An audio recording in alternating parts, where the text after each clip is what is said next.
झालीत ना गाड्यावर मिळतात तशी अगदी गोल गरगरीत भजी तयार। तर बघू शकता किती मस्त कलर आलेला आहे।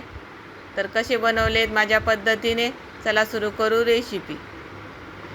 श्री शिवाय नमस्तुभ्यं मैत्रिणींनो, मी अंजली कुंभार माझ्या यूट्यूब चॅनलवर तुम्हा सर्वांचे मनापासून खूप खूप स्वागत करते। तर आज बनवणार आहोत मस्त असे गाड्यावर मिळतात अगदी तसेच भजी बनवणार आहोत आपण आज।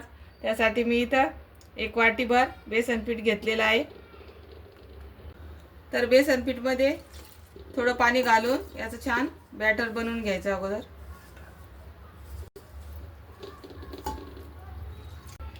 बेसन पीठ काढून झालेलं आहे। आता आपण याला 5 मिनिटं फेटून घेऊ। एकदम हलकसं झालं पाहिजे पीठ।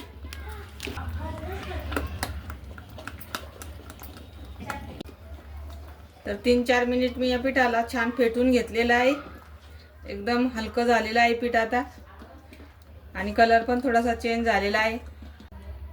तर आता या पिठामध्ये मी 2 कांदे घेतलेले आहेत छोटे कट करून, ते घालून घेऊ। आणि फ्रेश अशी पालक घेतलेली आहे कापून। 1 छोटा चम्मच धने असे दरदरे कुटून घेतलेले आहे। याने भज्याची टेस्ट खूप मस्त येते। आणि फ्रेश अशी कोथिंबीर घेतलेली आहे। आता याच्यामध्ये हिरवी मिरची, लसण आणि जिरेची पेस्ट केलेली आहे। गरजे इतके हिरव्या मिरच्या घेतलेल्या आहे। आता याच्यामध्ये चवीपुरतं मीठ घालून थोडासा ओवा घेतलेला आहे हातावर क्रश करून।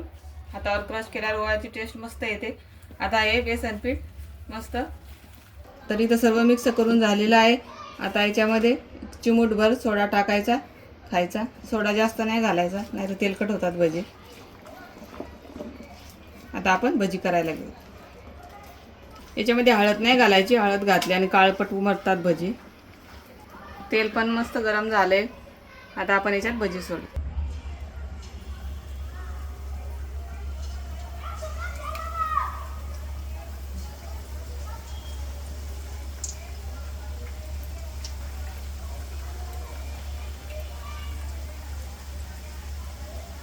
जेवढे तेलामध्ये बसतील तेवढे भजी टाकून घ्यायचे। थोडासा पाण्याचा शिडकावा मारायचा आणि भजी पलटी करायची। गॅसची फ्लेम मिडियम ठेवायची। गोल्डन कलर येईपर्यंत भजी तळून घ्यायचे।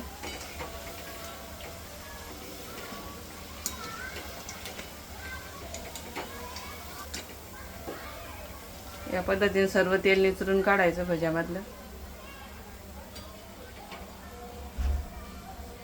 आता राहिलेली भजी मी या पद्धतीने तळून घेते। इथं माझी सर्व भजी तळून झालेली आहेत। आता आपण एका प्लेटमध्ये सर्व करू।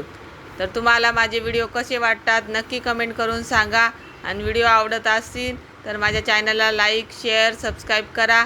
अशाच नवनवीन रेसिपीसाठी चॅनलला सबस्क्राईब करा। धन्यवाद।